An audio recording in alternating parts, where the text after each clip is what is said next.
Hello friends, बशारा security की channel पे आपका स्वागत है। आज हम बात करेंगे गोल्ड के बारे में। जैसा कि हम सब जानते हैं, गोल्ड हमारे जीवन में एक इम्पॉर्टेंट रोल अदा करती है और हमारे यहाँ ये प्रथा है, कब जब भी कोई फंक्शन होता है या मैरिज ओकेजन होता है, उसमें हम गोल्ड गिफ्ट के रूप में देते हैं। और जो घर की लेडीज है वो उस गोल्ड को संभाल कर रखती है और कभी भी अगर कोई डिफिकल्ट सिचुएशन हम फेस करते हैं तो उसका यूटिलाइज कर उससे हम बाहर निकलने का प्रयास करते हैं। ठीक उसी तरह हमारे कंट्री में भी गोल्ड को रिजर्व रखा जाता है और जब कभी ग्लोबल अनसर्टेनिटी आती है तो उसमें गोल्ड को ऐड ऑन किया जाता है। आइए इसे एग्जाम्पल से समझते हैं। किसी भी कंट्री को नोट उतना ही प्रिंट करना चाहिए जितना उसके पास गोल्ड है रिजर्व में, लेकिन कभी कभी जरूरत पड़ने पर वो उसके हिसाब से एक्सेस नोट भी प्रिंट करती है। जैसा कि 2020 में कोविड के समय ऐसा देखा गया कि पूरे वर्ल्ड में जितने भी कंट्री है, गवर्नमेंट का इनकम अचानक बहुत कम हो गया और उस समय सारे गवर्नमेंट ने डिसीजन लिया कि उन्हें अपने एक्सेस नोट उन्हें प्रिंट करना पड़ा अपने सिटीजन्स को बचाने के लिए, सेव करने के लिए, क्योंकि उसे उस अनसर्टेनिटी से बाहर निकालना था। इसलिए 2020 के बाद पूरे वर्ल्ड के जो सेंट्रल बैंक है, लाइक इंडिया में आरबीआई, वो time to time international market से गोल्ड खरीद कर रिजर्व करते रहती है उस गैप को कम करने के लिए। हर कंट्री में डॉलर को भी रिजर्व के रूप में रखा जाता है और डॉलर को भी प्रोटेक्ट करने के लिए कंट्री गोल्ड खरीदती है, क्योंकि गोल्ड हर कंट्री में एक्सेप्टेबल है।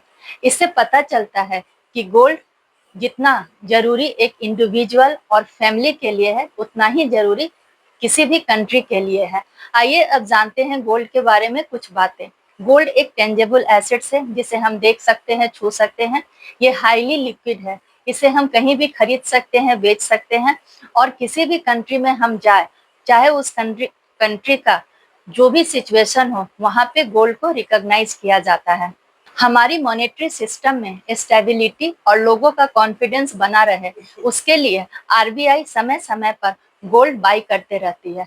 2000 के बाद रिटेल इन्वेस्टर का गोल्ड के प्रति इन्वेस्टमेंट करने का झुकाव बढ़ता गया। ऐसा देखा गया कि रिटेल इन्वेस्टर जो है वो गोल्ड में काफी इन्वेस्ट करने लगे through mutual fund, ETF, exchange traded fund और डिजिटल गोल्ड। अब जानते हैं गोल्ड का प्राइस क्यों बढ़ता है। जब भी सेंट्रल बैंक वर्ल्ड में गोल्ड बाय करती है, उस समय गोल्ड का डिमांड बढ़ता है और उसकी प्राइस बढ़ जाती है। जब इकोनॉमिक एंड पॉलिटिकल इनस्टेबिलिटी आती है, तब लोग गोल्ड में इन्वेस्ट करते हैं और उसका प्राइस बढ़ जाता है। फिर कोई फंक्शन हुआ, सीजनल आता है, marriage season, occasion, festival season, उस समय गोल्ड का डिमांड बढ़ता है और उसकी प्राइस बढ़ जाती है। अब जानते हैं इंडिया गवर्नमेंट का क्या स्टैंड है। तो इंडिया में गोल्ड का इंपोर्ट बहुत ज्यादा हो रहा था, जिसके कारण फॉरेन रिजर्व का एक बहुत बड़ा हिस्सा पेमेंट में चला जाता था, जिसको स्टॉप करने के लिए 2015 में इंडिया ने सॉवरेन गोल्ड बॉन्ड लाया, जिसके अंदर इन्वेस्टर इन्वेस्ट करके उतना ही कमा सकते थे जितना उसको आम गोल्ड के थ्रू मिलता था, जो कि एक पेपर और डिजिटल फॉर्म में होता था। लास्ट 1 ईयर में गवर्नमेंट ने इस बॉन्ड को डिसकंटिन्यू कर दिया, क्योंकि गोल्ड का प्राइस पिछले कुछ सालों में बहुत बढ़ गया, जिसके कारण बॉन्ड के रिडम्पशन के समय गवर्नमेंट को ज्यादा रिपेमेंट करना पड़ा। अब गवर्नमेंट डिजिटल गोल्ड को प्रमोट कर रही है।